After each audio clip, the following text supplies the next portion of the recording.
Well, I don't normally do news items on this channel, but I'm going to make an exception because many of my subscribers share my affinity with the IONIQ 5, Hyundai IONIQ 5, the fantastic IONIQ 5. I mention it in almost every video because I loved it so much. I used to own one, bought one back in September 21, sold it in July 2022, sadly. I think about it daily. So, IONIQ 5, for those who don't know, who have been hiding under a rock, the IONIQ 5, it took the EV world by storm. In fact, it took the car world by storm because it showed that you can actually take a concept car and produce a car that actually looks pretty similar. The Project 45 was Hyundai's concept car. Obviously it looks different, you know, production cars always do, but it was pretty close.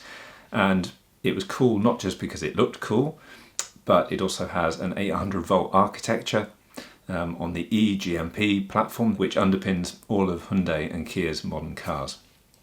So 800 volt architecture, what does it mean? Well, it means that you can charge up to 80% in just 18 minutes, which for an EV is actually really good. So it's great for that reason. Also, it's got vehicle to load, which means you can plug stuff into it and charge, I don't know, cameras, laptops, your fridge, in fact, because I've had a couple of power cuts and it did save the fridge on a couple of occasions. Yes. Whoa! So that's been fantastic. It also does 0 to 62 in 5.1 seconds, and it's just an all-round brilliant family EV. I loved it. We drove to Italy in it. I did Land's End to John O'Groats in it, and it's just a fantastic car. So yes, I think about it daily, and it's brilliant. Now, all this time, they haven't really done very much with it. They added digital side mirrors and a few other tweaks here and there. They removed and added some safety features here and there, but generally not much has changed until now. So today they have announced some quite big changes, relatively subtle changes in some ways, but some other big ones. And it's been announced in Korea, which is Hyundai's home turf, of course. And these are changes that will go live in the rest of the world, but for now it's just Korea. But I'm mentioning it to you now just because I'm excited.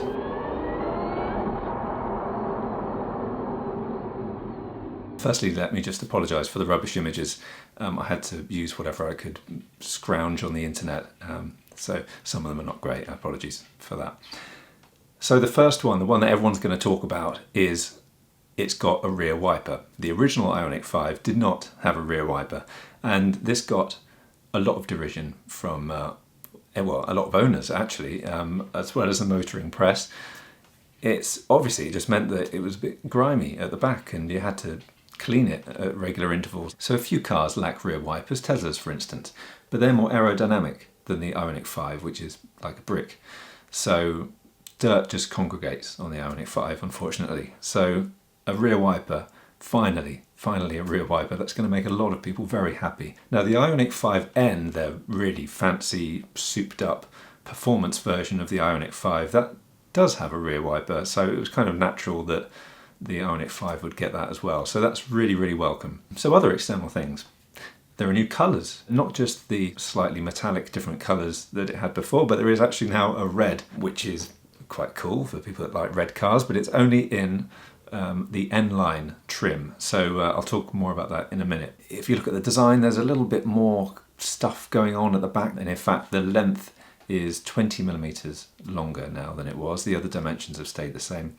So it's still 1,890 millimeters width, 1,605 millimeters height. And that 3,000 millimeter wheelbase is still there, giving all that internal space that IONIQ 5 drivers absolutely love. There are relatively subtle design changes, and most of the design changes are positive ones, I think. But on the versions that aren't the N-line, there is now a gaping mouth at the front of it where the active air vents live. The air vents let the air cool the battery and things like that. In fact, when you plug in to an ultra rapid charger and it starts heating up, then those vents are bringing in a lot of air to try and cool down the battery quickly. Now it's just one continual kind of gaping mouth that looks like a whale shark. So that doesn't look so good. So the N-line hides this better a little bit, I think. It looks much cooler. So talking of the N-line, it's got 20-inch wheels and it obviously looks sportier. It's taken a lot of the design cues from the IONIQ 5N, of course. Body colour trim on the door panels and wheel arches, that's going to make a lot of people quite happy. My wife never liked the way those plasticky bits looked on the IONIQ 5 that we had. It all kind of merges a little bit better, I think, on the IONIQ 5 N line. A sport seat, red stitching, everyone loves red stitching surely, and N logos just to make you feel a little bit more special. What about tech? One of the big things is that this now has plug and charge. That means, as the name suggests, you can go up to a charger, as long as it supports it, you can go up to a charger, plug in, and it will start charging without you having to do anything else, and it automatically debits your account for the money. So it's really good. It works the same way that Teslas work. There are other EVs like Mercedes and Volkswagen that have had plug and charge for a while, only with certain networks though. So like IONIQ is the big one in Europe that supports that. Hyundai have added Digital Key 2, what they call Digital Key 2, which enables you to lock it and unlock it with your phone in your pocket or just your watch. So you don't actually have to go to your app, you just have the app in your pocket and you go up to the car and it unlocks. So I wonder if Hyundai have also fixed some of the security issues that means that quite a few people are thieving IONIQ 5s. The other big thing is that they've added 7 kilowatt hours to the battery. It's gone from 77.4 kilowatt hours up to 84 kilowatt hours. What does that mean in actual range terms? In Korea, it's gone from 285 miles to 301 miles. We still have to find out what it will be for EPA, which is the American test cycle, or WLTP, which is the European test cycle. So it will have added a bit of range, so that's a good thing, right? And yes, despite the larger battery, it still charges up to 80% in 18 minutes. It's fantastically fast. Anyway, let's talk about the ride. It was already pretty quiet. I mean, I wouldn't say it was like floating on a cloud, but it was quite lofty. You know, it was a very comfortable car to drive. Even my wife admitted that it was more comfortable than, for instance, a Model Y, which is a little bit harsher with the suspension. They've done more to it with this, so I'll just read what Hyundai say. Apparently it's got a shock absorber that helps to alleviate vibrations from the road, providing a smoother driving experience. The rigidity of the cowl crossbar, I'm not going to pretend to know what that means, has also been increased to reduce vibrations in the steering wheel. Reinforcements at the rear wheel and lower part of the vehicle have been doubled, resulting in improved stability and agility. The stiffness of the vehicle body has been strengthened to reduce low-frequency booming noise, and motor noise control has been optimised. Additional sound insulation for the rear wheel motor enhances overall quietness. So, overall, you can just say it's more refined, and I think a lot of that stuff that they've done there have probably come from the IONIQ 5N. So the interior, looking at the steering wheel, it already had these 4 little pixely squares there. Before that did nothing at all, it was just effectively a logo, but now those light up. And they light up for something connected to the voice recognition. I don't exactly know how that works. And it also tells you your state of charge. I'm not sure I would want the state of charge being shown so prominently on the steering wheel personally.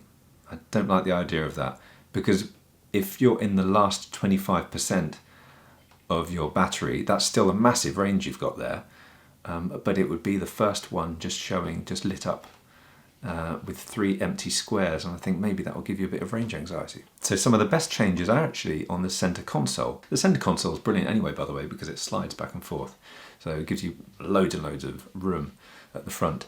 But now it's got a wireless phone pad on there, so great to have wireless charging and wireless CarPlay and Android Auto, of course.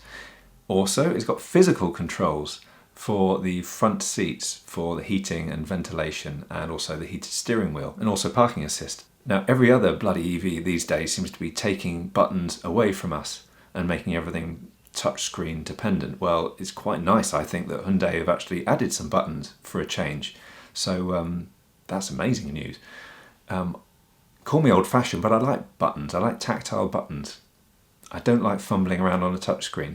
That said, the air conditioning bit, all the heating controls in the front, well, that's all kind of a touchy kind of screen thing, which isn't ideal, but hey, I'll take what I can get. I love physical buttons. Weirdly, the back seats had physical buttons for the heated seats before, but the front didn't. So it was always a bit weird, really. So this is a much better center console. The other thing it's got is USB-C finally, because previously it had USB-A, which was a bit odd. It felt a bit out of date even on the IONIQ 5 when it first came out. Another big thing is that there's now a button to fold down the rear seat in the boot. What's going to upset some people is that the glove box is no longer a drawer, which was quite cool, I thought, before. It's now a kind of standard a standard glove box where you open it up and slide stuff in. Hyundai Connected Car Navigation Cockpit. This is their new kind of infotainment system and everything. It means it's got over-the-air updates. It already had over-the-air updates just for infotainment before, but now it has it for also security and safety updates as well, so it can update the whole car with it. So that's brilliant. I mean, that is more like the Tesla thing. And it does mean that it should make the car last much longer, really, because if you've always got all over-the-air updates, then it means it's always up to date. We probably don't talk enough about safety when we're talking about new cars, but this is a much safer car as well. Also, I imagine these are changes that they've brought across from the IONIQ 5N. They've introduced several new safety and convenience features to benefit drivers. These include the hands-on detection steering wheel, lane keeping assist 2, I thought it already had that actually, remote smart parking assist 2, and forward side reverse parking collision avoidance assist. I think I was convinced that it had all of that in my IONIQ 5, but I might be wrong. In terms of price, we don't know for all the other markets, but there has been no price change in Korea. So that's great, actually, that they've done all these changes, but it hasn't affected the price much. Usually we get fleeced in the UK and everything costs more over here. So I would be surprised if there is no price increase, but I really, really hope that Hyundai haven't increased the price because there's so much competition now coming, especially from Chinese manufacturers. BYD are shaking things up a little bit, I think. So I really hope they've kept the price low. What hasn't been mentioned is the 12-volt battery, which is absolutely bloody awful in all Hyundai and Kia cars. I get so many comments on my old videos about 12-volt batteries failing. I mean, it just drives me crazy, especially through winter. It happens mainly in winter. I really, really hope they've just put in a lithium 12-volt battery. It would be nice. I bet they haven't, but that would be nice. So when's it coming out?